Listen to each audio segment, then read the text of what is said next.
You are looking at one of the most coveted dishes on earth, a symbol of wealth, indulgence, and excess. The centerpiece of anniversary dinners, of political fundraisers, of honeymoon suites with ocean views, and until 200 years ago, it was the food of prisoners. This is not a story about food.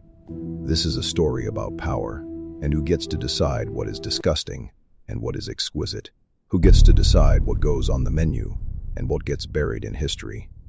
Because the foods we consider luxury today did not begin that way. They began in poverty, in necessity, in the hands of people who had absolutely nothing else to eat. Every culture on earth has a food the poor invented out of survival, that the rich later stole, polished up, rebranded, put on a tasting menu for $90 a plate. The story of how that happens, how shame becomes prestige, reveals how human societies actually work. These reversals are not accidents. They follow a pattern so consistent that once you see it, you cannot unsee it. Scarcity, rediscovery, appropriation. The same arc, repeated across centuries, across every continent, across almost every cuisine on earth. This is the story of 6 foods, 6 journeys from the gutter to the gold plate, and a question at the end that no menu will ever answer for you. Number 1. Lobster. The prisoner's curse. Let us begin with the most dramatic reversal in culinary history. In colonial America, lobsters were so abundant, they washed ashore in piles 2 feet high after storms, piles you could smell from a mile away. Farmers shoveled them up and spread them across their fields as fertilizer. They were not food, they were a nuisance. Servants in wealthy households refused to eat them more than twice a week. Indentured workers included clauses in their contracts, legal, written clauses, against being served lobster every day. It was considered a form of abuse. And in Massachusetts in the 1620s, prisoners actually sued. They took legal action against being served lobster too frequently. The court agreed. Laws were passed capping how often lobster could appear on prison menus, because feeding it to prisoners every day was considered, in the legal language of the time, cruel and unusual. Let that sit for a moment. The thing that cost $80 a pound at your fish counter was legally too degrading to serve to criminals. So what changed? It began, as so many culinary reversals do, with technology. In the 1840s, the railroad reached the coast of Maine for the first time. Seafood could now be transported inland before it spoiled. And the inland populations, in Boston, New York, Philadelphia, had no cultural memory of lobster. They had never smelled the piles on the beach. They had never watched servants refuse it. They had no idea. To people tasting it fresh for the first time, without the context of abundance, lobster was extraordinary. Sweet, rich, unlike anything they had eaten before. They loved it. By the time wealthy resort-goers discovered fresh lobster in the late 1800s, the cultural shame had been buried. What remained was just the taste. And the taste, stripped of its history, was magnificent. The price followed. The price created the prestige, and the prestige erased everything that came before it. Number 2. Oysters. Street food of the Victorian slums. Walk through any upscale neighborhood today, and you will find an oyster bar, marble countertops, crushed ice, a sommelier suggesting wine pairings. A single oyster, $4 to $6, depending on provenance. Now go back 150 years, walk through Whitechapel in London, or the Lower East Side of New York. The same shellfish is being sold off wooden barrels on the street corner, a penny each, or free with a beer. The protein of the destitute. Charles Dickens wrote about oysters constantly. Always in the same breath as poverty, always as a symbol of the lowest class. In the Pickwick Papers, he observed that poverty and oysters always seemed to go together. He was not romanticizing. He was reporting what he observed every day on the streets. New York consumed a near incomprehensible quantity at the peak of the 19th century. Historians estimate 4 million oysters per day consumed in the city alone. The harbor beds of New York Bay were so vast and densely packed, they filtered the entire harbor. Oysters were not a delicacy, they were infrastructure, and then the harbor was poisoned. Decades of industrial expansion, sewage and chemical runoff slowly destroyed the beds entirely. By the 1920s, The Newark oyster was functionally extinct. With extinction came rarity. With rarity came price. With price came the transformation from street food to status symbol. Today, the oyster beds of New York are slowly being restored. Millions of juvenile oysters are being reintroduced to the harbor as a water purification project. The oyster has come full circle, from infrastructure to luxury, and back to infrastructure again, though the luxury pricing has not followed it back down. The Famine porridge of northern Italy. In the northern Italian regions of Veneto and Friuli, polenta was not a side dish, it was not a starter, it was everything. Breakfast, lunch, and dinner. The same cornmeal porridge, boiled with water, sometimes with nothing added at all. For the rural poor of northern Italy, across 3 centuries, polenta was survival. Not by choice, by necessity. Corn was cheap, it grew in the region, it kept people alive. That was the entirety of its recommendation. The consequences were devastating. Eating polenta and almost nothing else caused epidemic levels of pellagra. Pellagra is a disease caused by severe niacin deficiency. It produces cracked skin, cognitive decline, and eventually, madness. It spread through peasant communities of northern Italy, like a plague. Because those communities had no access to the dietary variety that would have prevented it, polenta was keeping them alive and slowly destroying them at the same time. The shame of polenta in northern Italy was not subtle. It was a source of regional embarrassment, a marker of the lowest class, a thing people left behind the moment they had enough money to do so. And now, a bowl of polenta with braised short rib and truffle oil at a Milan restaurant costs €22. The same cornmeal, the same water, the same dish. Plated with tweezers in the very region where its misery was deepest and most real. Number 4. Oxtail, the cut no one wanted. When an animal was slaughtered, the cuts were distributed according to hierarchy. The wealthy received the tenderloin, the prime rib, the cuts that rewarded skill and patience. The poor received whatever remained. The tail remained, always. Oxtail was distributed to people at the very bottom of the social order. Enslaved people in the American South and the Caribbean. Indentured laborers, the urban working poor. It was given, not sold. It was what you received when you had no power to receive anything else. And out of that powerlessness, communities built something extraordinary. Jamaican oxtail stew, slow braised for 6 hours, with butter beans and allspice, is among the most complex dishes in the culinary canon. Roman coda alla vaccinara, braised with tomato, celery, and dark cocoa, has fed working-class Rome for centuries.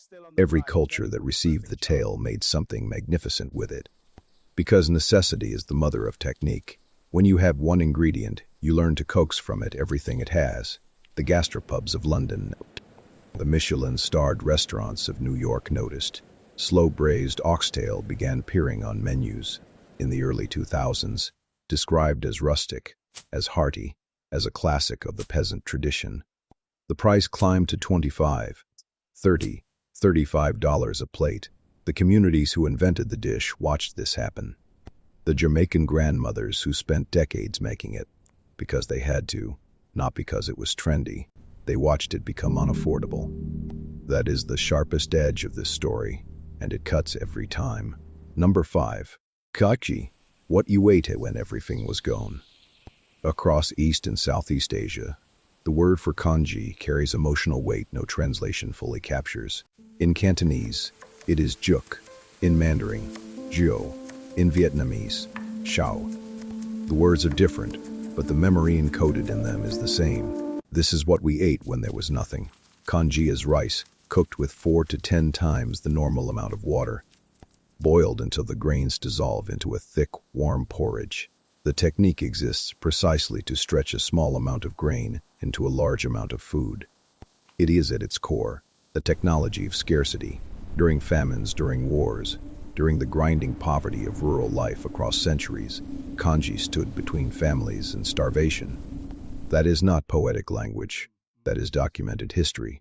The shame surrounding congee was so culturally embedded, it became a parental threat. Study hard, or you will eat congee all your life. The implication was clear. Congee meant failure. It meant you had fallen as far as a person could fall.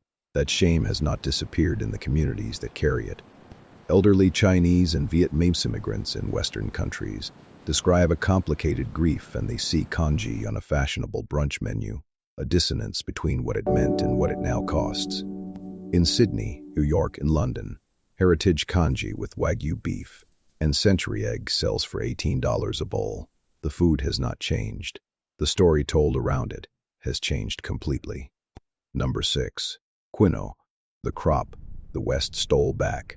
High in the Bolivian, Peruvian altiplano, at 13,000 feet above sea level, quinoa has been cultivated for 5,000 years. In soil so thin and cold that almost nothing else grows, the Incas called it Quislaya Mama, the mother of all grains. It was sacred. Nutritionally complete, in a way almost no other single crop on Earth can claim, containing all 9 essential amino acids, high in protein, high in fiber, resilient in extreme conditions.